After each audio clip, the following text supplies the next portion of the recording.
नमस्कार, आप देख रहे हैं प्राइम टीवी। मैं हूं आपके साथ सपना सिंह। वक्त हो चुका है उत्तर प्रदेश की बड़ी खबरों का। 2024 के चुनाव को लेकर बने इंडिया गठबंधन को लेकर हर रोज उठापटक का दौर जारी है। सीट बंटवारों को लेकर फंसापेश सुलझने का नाम नहीं ले रहा है। लेकिन इन सबके बीच समाजवादी पार्टी के मुखिया अखिलेश यादव ने सीट बंटवारे को लेकर ट्वीट किया है। उन्होंने ट्वीट के माध्यम से कहा है कि उनकी कांग्रेस के साथ 11 सीटों पर सहमति बन गई है, लेकिन कांग्रेस अभी अखिलेश के इस बयान का ऐलान नहीं कर रही है। इस मुद्दे पर हमारे संवाददाता राजेश ने यूपी कांग्रेस अध्यक्ष अजय राय से खास बातचीत की है।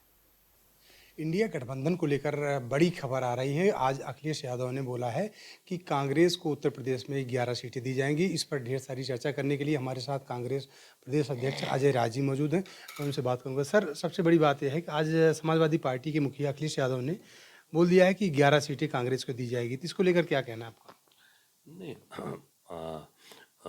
सम्मानित अखिलेश जी ने जो ट्वीट किया उसमें उन्होंने कहा 11 सीटों से हमारी सौहार्दपूर्ण में वातावरण आगे चल रही है। तो ये मैं समझता हूँ कि इसका जो भी निर्णय है, हमारे राष्ट्रीय नेतृत्व जो मुकुल वासनिक जी के नेतृत्व में कमेटी बनी है, वो कमेटी तय कर रही है और उसका परिणाम बहुत जल्द सामने आने वाला है। सर, दूसरी चीज़ यह है कि बीजेपी एक तरफ कह रही है कि गठबंधन बिल्कुल पूरी तरह से फ्लॉप हो गया और सारी पार्टियां अपना अपना रास्ता देख रही हैं। तो इसके लिए क्या कहेंगे आप? नहीं, ऐसा नहीं है। सब चीज़ें बातचीत चलती रहती हैं और आपस में परिवार में बीजेपी को क्यों पीठ में दर्द हो रहा है? बीजेपी अपना काम करे। बीजेपी को जो काम करना है, सरकार बनाए हैं, 2 करोड़ नौकरी दे रहे थे, 15 लाख रुपए यूं ही डाल रहे थे, काला धन आ रहा था, सब किसानों की आमदनी दुगनी हो रही थी। कहाँ है ये? इस पर वार्ता करें। उनके पेट में दूसरी पार्टियों को लेकर उनके पेट में दर्द क्यों हो रहा है? अपने दर्द का निवारण स्वयं करें। तो खुद ही दिक्कत में है। मैं समझता हूँ कि ये छोड़ दें और उसका जवाब उनको बहुत जल्दी मिलने वाला है। सर, 2024 का लोकसभा का चुनाव सामने है और बीजेपी राम मंदिर के नाम पर चुनाव लड़ रही है। तो कांग्रेस के क्या एजेंडे हैं 2024 में? हमारा विकास लगातार जो हमने भाई रोटी कपड़ा और मकान, आप देखिए महंगाई, बेरोजगारी, भ्रष्टाचार चरम पे बढ़ता जा रहा है, सारी चीज़ें ध्वस्त होती जा रही हैं। हम सब चीज़ इश्यूज़ को लेंगे। किसानों, आज देखिए किसान को आमदनी नहीं, उसको मिल नहीं रही है। गन्ना का भुगतान नहीं अभी तक हुआ, 5,800 करोड़ रुपये बाकी है। किसानों की बिजली के बिल, सिंचाई के माफ़ करने के लिए बोला था, कहाँ हुआ? सब बाकी है। ये सारी चीज़ें आम जनता के जो हित की बात है, वो हम चुनाव मुद्दा हमारा रहेगा। सर, बिहार सरकार में जो जिस तरह से फूट पड़ गई है और नीतीश अलग हो रहे हैं और बीजेपी के साथ उनका गठबंधन होने जा रहा है, इस पे क्या कहेंगे? कांग्रेस इसके बारे में कुछ नहीं अभी भी मजबूत है पूरी तरह से, इसका कोई असर नहीं पड़ेगा। कैमरा पर्सन दीपक के साथ राजेश यादव, प्राइम टीवी, लखनऊ। लखनऊ में 9वें एशियाई और चतुर्थ पैरा एशियाई खेल 2024, 2022 और 37वें राष्ट्रीय खेल 2023 में बेहतर प्रदर्शन करके मेडल जीतने वाले खिलाड़ियों को सम्मानित किया गया। इस दौरान 189 खिलाड़ियों को सम्मानित करने के साथ ही लगभग 62 करोड़ रुपए की धनराशि पुरस्कार के रूप में दी गई। इस कार्यक्रम में केंद्रीय खेल एवं युवा कल्याण मंत्री अनुराग ठाकुर, सीएम योगी, डिप्टी सीएम केशव प्रसाद मौर्य और खेल मंत्री गिरीश यादव भी शामिल हुए। बता दें कि एशियाई खेलों में प्रदेश के खाते में 7 गोल्ड मेडल और 9 सिल्वर मेडल और 9 ब्रांज मेडल आए, जबकि 16 खिलाड़ियों में इसमें लगभग प्रतिभाग किया गया। पैरा एशियाई खेलों में राज्य के खिलाड़ियों ने 2 गोल्ड मेडल, 5 सिल्वर और 4 ब्रांज मेडल जीते, जबकि 18 खिलाड़ियों ने हिस्सा लिया था। जबकि दूसरी तरफ 7 खिलाड़ियों को यूपी सरकार में नौकरी के साथ नियुक्ति पत्र भी दिया गया। एशियन गेम पे आज यहाँ लखनऊ के इंदिरा गांधी प्रतिष्ठान में पुरस्कार वितरित किया जा रहा था और इस मौके पर एशियन गेम्स के खिलाड़ी हमारे साथ पारुल चौधरी जी, मेरठ की खिलाड़ी हैं पारुल चौधरी जी, मेरे साथ मौजूद हैं। आज उनको यहाँ पर 4.5 करोड़ रुपए की नगद धनराशि पुरस्कार रूप में प्रदान की गई है। उसके साथ साथ में उनको डीएसपी का पद पर नियुक्ति पत्र भी दिया गया। हमारे साथ मौजूद हैं। मैं जानता हूँ कि आज पारुल जी, आपको आज यहाँ पर पुरस्कार प्रदान किया गया है और आपको नियुक्ति पत्र भी दिया गया है, तो क्या सोचकर आपको क्या एहसास लग रहा है? चलो कर लो। मतलब बहुत अच्छा लग रहा है कि मैं मेडल लेके आई थी और हमारी ये पॉलिसी थी और मैंने उधर बोला भी था और आज वो सरकार ने पूरा भी कर दिया, तो बड़ा अच्छा लग रहा है, बहुत खुशी हो रही है। आज उत्तर प्रदेश के डिप्टी सीएम योगी आदित्यनाथ ने आपको आपके नाम से बुलाया और आपके नाम से संबोधित किया और पुरस्कार दिया। कितना पुरस्कार आपको मिला? मतलब बहुत अच्छा लग रहा है कि अपने सीएम सर ने नाम से बुलाया, बहुत प्राउड फील हुआ। और मुझे 4.5 करोड़ की धनराशि मिली और डिप्टी एसपी का नियुक्ति पत्र मिला। सबसे बड़ी बात यह है कि आप यहाँ तक पहुँची हैं और इसमें आपके परिवार का या आपके कोचेज का किन लोगों का सबसे ज़्यादा योगदान था? मेरा सबसे ज़्यादा अपने पेरेंट्स का है कि उन्होंने मुझे एक छोटे से गांव से निकाला और यहाँ तक पहुँचाया, तो बड़ा अच्छा लगा। सबसे बड़ी बात यह है कि आप अब डीएसपी भी बन गई हैं, नियुक्ति पत्र भी मिल गया। तो आगे चलकर आप आने वाले खिलाड़ियों को किस तरह से प्रोत्साहित करेंगी, उनके लिए क्या संदेश देना चाहेंगी? बस ये बोलूँगी जो हमारे यंग प्लेयर उनको देख के कितना भी यहाँ पे ये लगा होगा कि हाँ हमें भी ऐसे बनना है, बस वो कंटिन्यू मेहनत करते रहे, सफलता मिल जाती है। जी, तो ये थी हमारे साथ मेरठ की पारुल चौधरी, जिनको डीएसपी बनाया गया है उत्तर प्रदेश में और 4.5 करोड़ की नगद धनराशि उन्होंने पुरस्कार के रूप में प्राप्त की है। कैमरा पर्सन दीपक के साथ राजेश यादव, प्राइम टीवी, लखनऊ।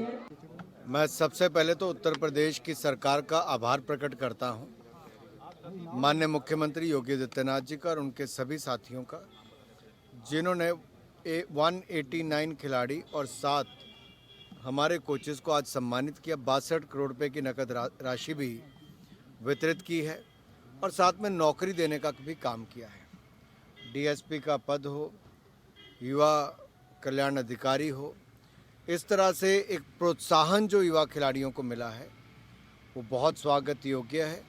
मुझे पूर्ण विश्वास है कि जिस तरह का रोड मैप उत्तर प्रदेश की सरकार ने खेल विभाग के माध्यम से बनाने जा रहे हैं कि हर ब्लॉक पे खेल का स्थान हो, पूर्व चैंपियन एथलीट को वहाँ पर सेंटर चलाने की जिम्मेदारी दी जाए। जो बात माननीय योगी जी ने आज मंच से कही, अगर ये धरातल पर अगले 2 सालों में उतर जाएगी तो अगले 10 वर्षों में उत्तर प्रदेश को कोई रोक नहीं पाएगा। देखिए, पहली बात तो मैं सरकार का बहुत धन्यवाद करना चाहूँगा कि मतलब सरकार ने हम प्लेयरों को और यूपी सरकार ने खास तौर से इतना बड़ा इनिशिएटिव उठाया है कि सबसे पहले मुझे डिप्टी एसपी मिला वहाँ पे, उसके बाद इतने प्लेयर्स को डिप्टी एसपी मिले। तो सरकार इतना ज़्यादा यूपी में खेलों को बढ़ावा दे रही है और अन्य स्टेटों को भी इससे सिग्नल मतलब एक एग्जाम्पल स्थापित कर रही है कि यहाँ पे आप खेलो, आपको पैसा पद दोनों मिल रहा है। और ये आने वाले जो फ्यूचर प्लेयर्स हैं उनके लिए भी इंकरेजमेंट है कि आप खेलिए और आपके लिए देश के लिए मेडल लेके आइए, अपना ड्रीम ब्रेक कीजिए, हार्डवर्क कीजिए और आप खेलों में भी अपना करियर बनाइए और आगे आइए। लखनऊ में इन दिनों जाने माने कथावाचक देवकी नंदन की कथा का दौर जारी है। देवकी नंदन के इस राम कथा वाचन में deputy CM Brajesh Pathak, deputy CM Keshav Prasad Maurya मौजूद रहे। इस मौके पर डिप्टी सीएम केशव प्रसाद मौर्य ने कहा कि जीवन को सफल बनाने के लिए राम के आदर्शों को अपनाना होगा। केशव ने यह भी कहा कि राम मूल्यों के जरिए ही आज राम राज्य की स्थापना हो सकती है।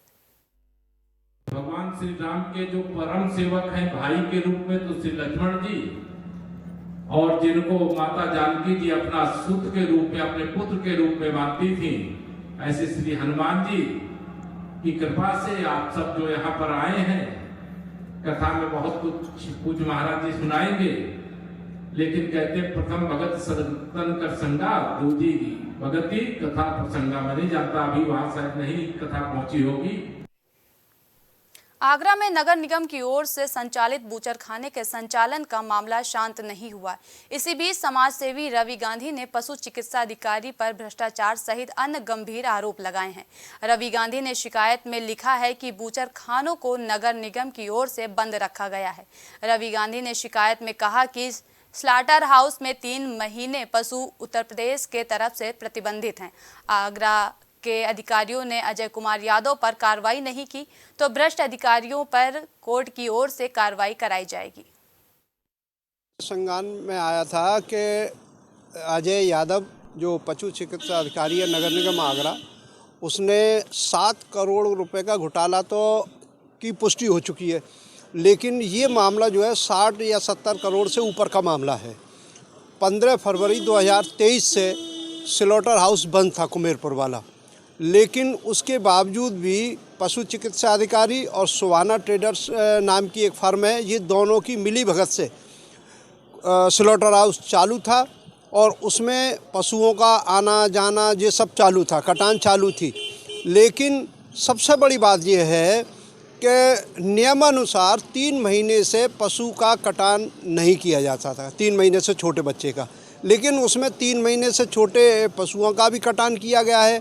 जांच करने के आदेश मैंने दिए भी थे और जो मुझे संज्ञान में जो मुझे आया है कि पशु चिकित्सा अधिकारी अजय ने जो गड़बड़ी की है तो उसमें लगभग 7 करोड़ रुपए निकल कर आ रहे हैं कि और क्योंकि जो भाई लोग मेरे पास आए थे उन्होंने जो मुझे प्रूफ दिए हैं उसके आधार पर तो ये पता चलता है कि रसीदें काटी गई और अगर रसीदें काटी गई तो उसका पैसा कहाँ गया, नगर निगम में जमा नहीं हुआ है। तो अभी उसकी और भी जांच कराई जा रही है और मेरा मानना यह है कि अजय जैसे भ्रष्टाचारी अधिकारी को आगरा नगर निगम में रहने का कोई अधिकार नहीं है। मैं इसके खिलाफ कार्रवाई भी करा रही हूँ और प्रशासन को भी ऊपर लिख कर दे रही हूँ। चिन्हट के व्यावसायिक एरिया में बड़ी डकैती हुई है। सुरक्षाकर्मी समेत 6 लोगों को बंधक बनाकर डकैती की गई है।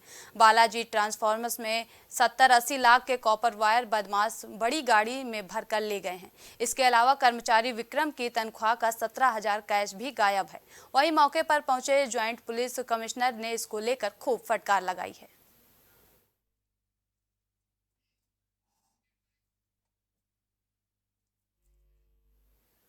सहारनपुर के थाना मंडी इलाके में चोरी का एक अनोखा मामला सामने आया। बता दें, मदनपुरी कॉलोनी में भाजपा नेता कृष्णलाल ठक्कर के घर के बड़े भाई के घर चोरी हो गई।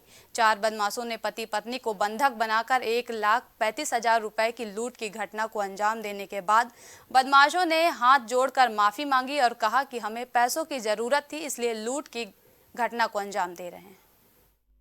थाना मंडी में कल देर रात में एक व्यक्ति के साथ लूट की घटना हुई है, जिसपे कि उन्होंने आज सुबह थाने पर बताया। थाने पर सभी वरिष्ठ अधिकारी गए, घटनास्थल का मुआयना किया गया है।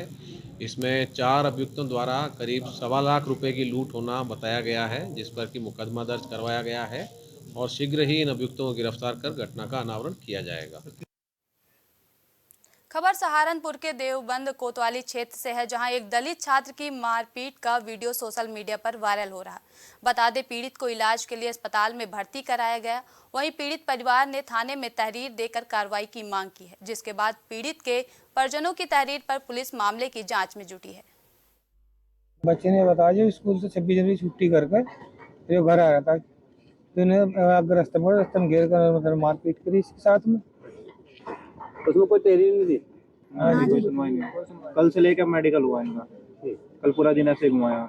मैं स्कूल से जैसे 26 जनवरी का प्रोग्राम करके जा रहा था घर पे अपने, तो 2-4 लड़कों ने मुझे घेर कर बिना बात के, ठाकुर के लड़के थे में, उन्होंने पकड़ के मारा।